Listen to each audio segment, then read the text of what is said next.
Welcome to Talking Business. Now, some would ask, why debt management? Well, you must know that Nigeria's debt currently is about 33 trillion naira. Now, with that kind of debt profile, so I'm going to ask who's here as a person of Dr. Usaze Iwa. Welcome to the show. Good afternoon. Welcome, viewers. So, having a debt profile of about 33 trillion naira, does it call for concern? Yeah, it calls for serious concerns. Serious concerns, considering the fact that in the last 4 years, the debt profile of the country has more than doubled. I remember in 2015, the debt profile was just about 12.6 trillion naira. So in 4 years, in fact, it's almost tripled, because a tripling will be 36. So it calls for serious concerns, considering the fact that it leaves when you take a loan, it gives you two burdens: the burden of paying back the loan and debt servicing, which is the major part that really hampers development, especially on our budget. So it takes a toll on the budget very, very seriously.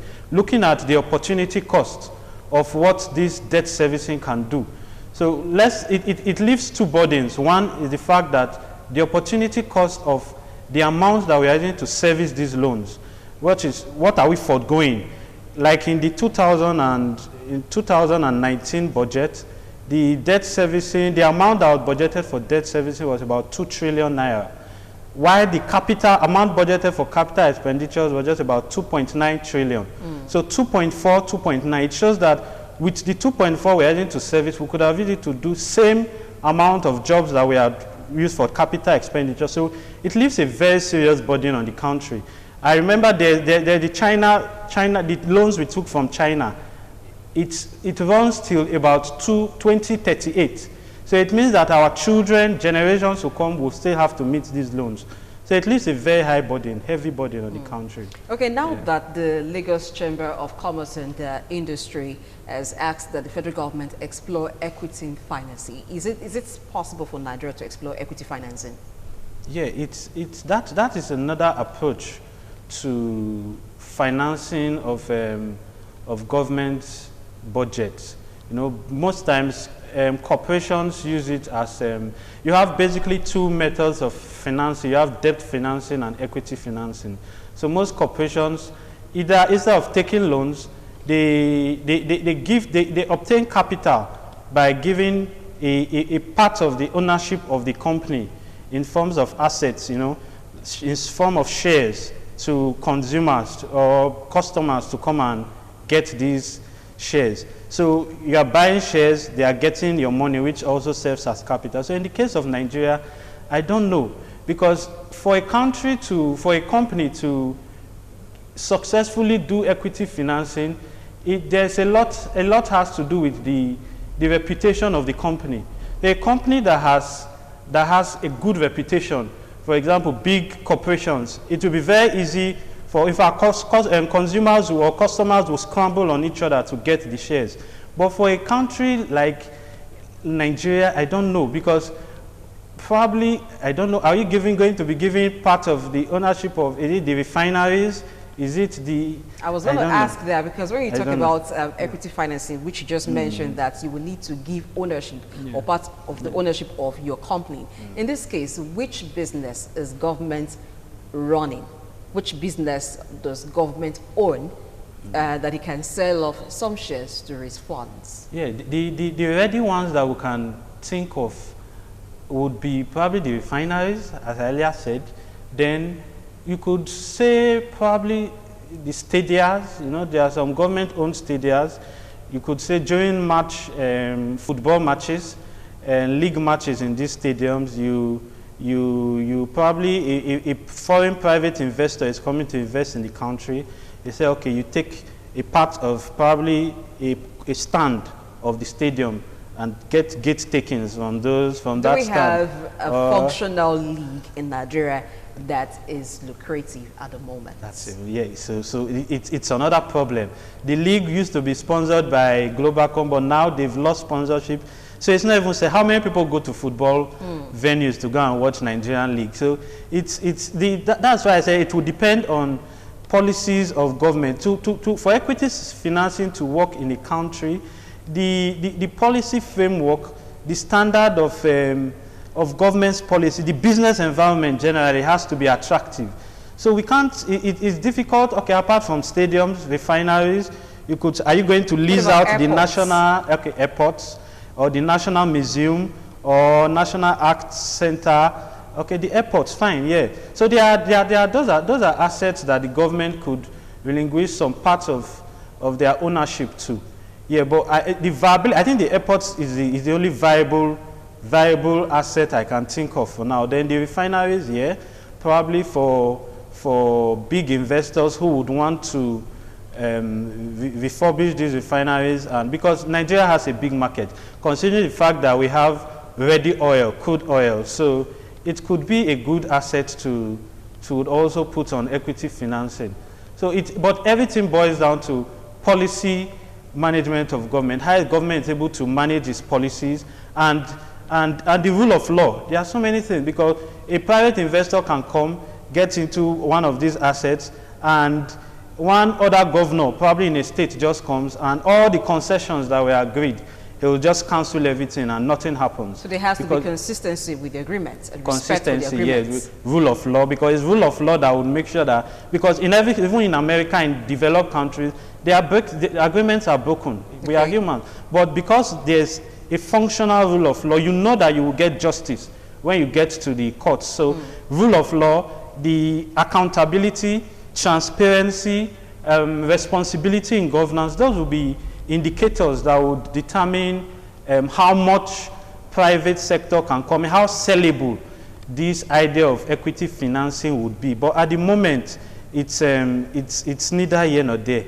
You can't say. So given that, it may seem like the advice of LCCI is in futuristic term, like government should look forward to that, because at the moment, it doesn't seem like what the government can jump into. Yeah, it doesn't seem so. Policy, the first thing is that it has to lay down good policy and a fine regulatory and business environment that will be favorable to investors. Yeah. Now let's go back to one of the downside of Nigeria being heavily indebted. The OPEC is already saying that Nigeria having so much debt would limit productivity. Even the oil sector is having problems with that. Now, why do you think the debt financing has been the go-to for Nigeria over the years? Yeah, debt financing has been in fact, government has relied on it because mismanagement. There was times when Nigeria, I remember Gowon in the 70s said that the problem that Nigeria has is how to spend its money. Okay. There was a time when the country had money. In fact, even till 2008, oil still sold for about $140 per barrel. So there was a time when the country had money, but I don't know, mismanagement, misallocation of funds, and corruption has put us in the situation we are, where we are literally living on borrowed funds. In fact, the independent revenue to debt ratio of the country is very alarming right now. The Ministry of Finance and Budget and National Planning just released the medium-term expenditure framework about 2 weeks ago, and the projected revenue for the 2020, they gave report for the first quarter of 2020. The projected revenue was 1.97 trillion to be generated, but just 950 billion was generated, which is a far cry from it. And debt service for that quarter of 2020 was 843 billion. So revenue generated 950, debt servicing is 843. So that's like about 99% of our revenue that is taken for debt servicing. So it leaves us with very little room to even get more debt, to even take more debt and repay the existing debt. So most times you hear pro-government functionaries trying to justify the reason for taking debt to say yeah, our GDP to debt ratio is low, 21%. Yeah, it could be, but that's a very narrow way of justifying it, because let's ask ourselves, what is Nigeria producing? Because GDP is a measure of production of goods and services. What are we producing? Literally, basically primary products. And what is their value in the market? Oil for now is probably about $45 per barrel. That's for just 1 unit of oil, $45. But if you are comparing yourself to America and say everybody lives on borrowed funds, America, look, what do they produce? A washing machine, for example, will go for about 200,000 naira.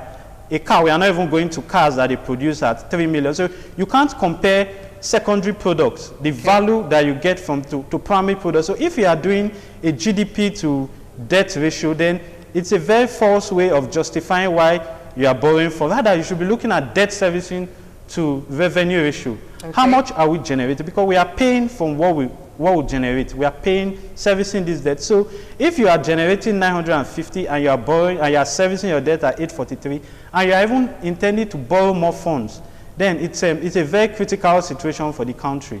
At the position we are now, I can't see any, at 99%, as I said, the first quarter of 2020, there's just 1% room for borrowing.